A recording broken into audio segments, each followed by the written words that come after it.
Excuse me. Inubo na naman tayo sa lamig. Yan guys, good morning. Itong ulam ko ngayon guys, tanghalian guys. Oh, nagluto na ako dahil nagutom ako. Sabay ko na sa tanghalian. Piniritong chap-chap. Chap-chap ba yan? Hindi ko alam anong tawag dito. Nakailang ano na yan ito sa rep. Ilang taon na to? Ilang taon talaga. Dahil nagutom na ako guys, nagluto ako ng maaga. Ayan, pinagpirituhan ko. Yan, meron pa naman ako natirang ulam guys. Ano na to?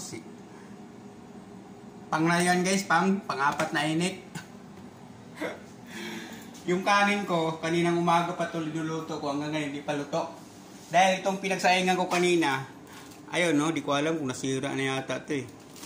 Kala ko luto na. Pagtingin ko sa rice cooker guys, tubig pa, hindi pa kumukulo yung kanin.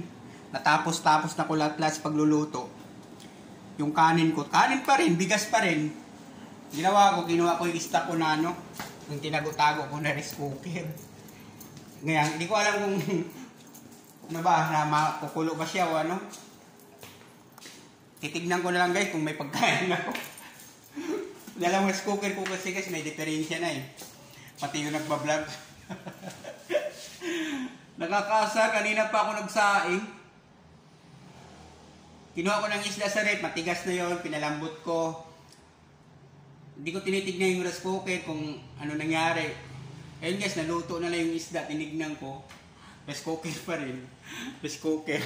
Bigas pa rin kamo, hindi pa kumulo yung tubig. Ay, nako! Pero mo, nag-umpisa ako ng ano guys, wala pang alas 9, alas 9 gis na. Ayun o. Oh, ayun ba? Alas 9 gis na. Tapos di pa naluto yung kanin ko. Bigas pa rin. Susubukan ko yung isang rice cooker ko na nakatago. Kasi may ano din yun. May diferensya na rin yun.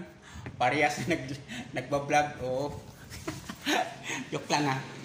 Ulit natin ulit guys. Titignan ko ulit. Kung talagang uminit na yung ano. Nagutom na talaga ako. Hindi ako nag-almusal eh. Mas maaga pa ako nagsasayaw kasi pangpalitan siya daw. Ayun na. Balit lang talaga siya pag wala ng pagkain. Ito, pinaglutuan ko kanina oh. Itong una kong rice cooker dito sa trabaho kasi itong pangalawa, tignan natin. Ayun! Ayun na! Nawala na yung tubig. Ayun, makakain talaga ako nito. Tikman natin. Nawala na yung tubig, ibig sabihin. Ayan guys, bigas. Kulang sa tubig. Lagyan din tubig kunti. Tubig galing sa pispan. Yan, maluluto na yan. Ayan, linagyan natin tubig kunti guys sa ano, galing sa pinakuloang rice cooker. Ay, rice cooker sa ano, dispenser.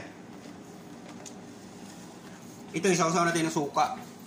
Problema, wala nang naman yung mga suka ko dito. Wala nang kapira-pira dito guys. Trabaho ng trabaho, wala nang pera. Di ba, may kasabihan naman din kasi. Trabaho ang hanap mo, hindi pera. Kaya magtrabaho ka muna lang magtrabaho bago magkapira. Ayan guys, oh, pakita ko sa inyo yung pinaglutuan natin, yan. Tapos, yun na nga, yan, tuyo na yung ano. Kala ko, ayaw naman yung gumana. Gumana na pala, hintayin na lang natin, magpainin. Kumbaga sa ano, painin na lang natin yun. Okay, thank you very much. Babu!